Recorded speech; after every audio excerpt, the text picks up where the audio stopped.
আমাদের কাছে নিউজ ছিল অসহিংস আন্দোলনের নামে যে বাংলাদেশের সাধারণ মানুষদেরকে তারা ভুল বুঝাইছে যে শাহবাগ মরে গেলে একটা মহাসমাবেশ করব।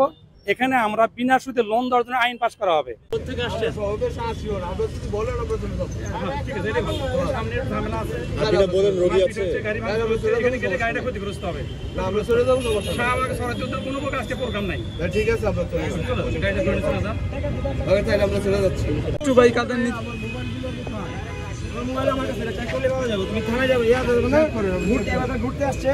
কোথেকে আসছেন আপনি? একটু কথা বলেন ভাই, একটু কথা বলে যান। কোথেকে আসছেন?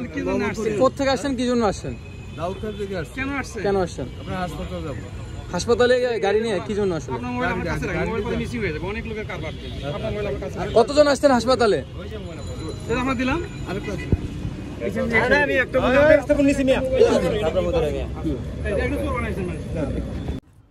আমাদের কাছে নিউজ ছিল অসহিংস আন্দোলনের নামে যে বাংলাদেশের সাধারণ মানুষদেরকে তারা ভুল বুঝাইছে যে শাহবাগ মরে গেলে একটা মহাসমাবেশ করব।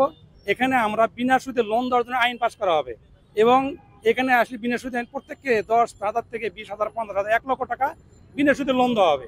এই মেসেজটা সাধারণ মানুষকে দিয়ে সারা বাংলাদেশ থেকে তারা একটা মহাসমাবেশ করার জন্য শাহবাগে আসার চেষ্টা করতেছিল। সেটা আমরা এই ধরনের কোনো নিউজ আমাদের কাছে নাই, সরকারও এই ধরনের কোনো পরিকল্পনা নাই যে বিনা সুদে লোন দিবে বা আইন পাস করবে। এটা সাধারণ মানুষকে আমরা বুঝায় ফেরত দিচ্ছি ভাই, এই ধরনের কোনো কার্যক্রম শাহবাগ থানা এলাকায় নাই। এটাই আমরা লোকজন আসছিল তো আমি তো শাহবাগ মোড়ে আছি এবং অনেক জায়গায় আমরা এই বিষয়ে ব্যবস্থা নিচ্ছি। কেউ আসলে শাহবাগ মোড়ে পৌঁছতে পারে নাই।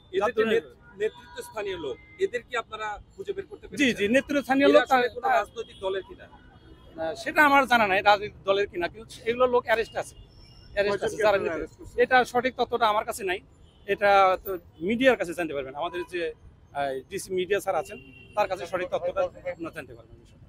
ঢাকা থেকে আসছেন না, সারা বাংলাদেশে বিভিন্ন রংপুর, দিনাজপুর, আমরা জিজ্ঞেস করলাম কুড়িগ্রাম থেকে আসছেন, নারায়ণগঞ্জ থেকে আসছেন, কামরাঙ্গীরচর থেকে আসছেন। কি পরিমাণ লোক আসছে?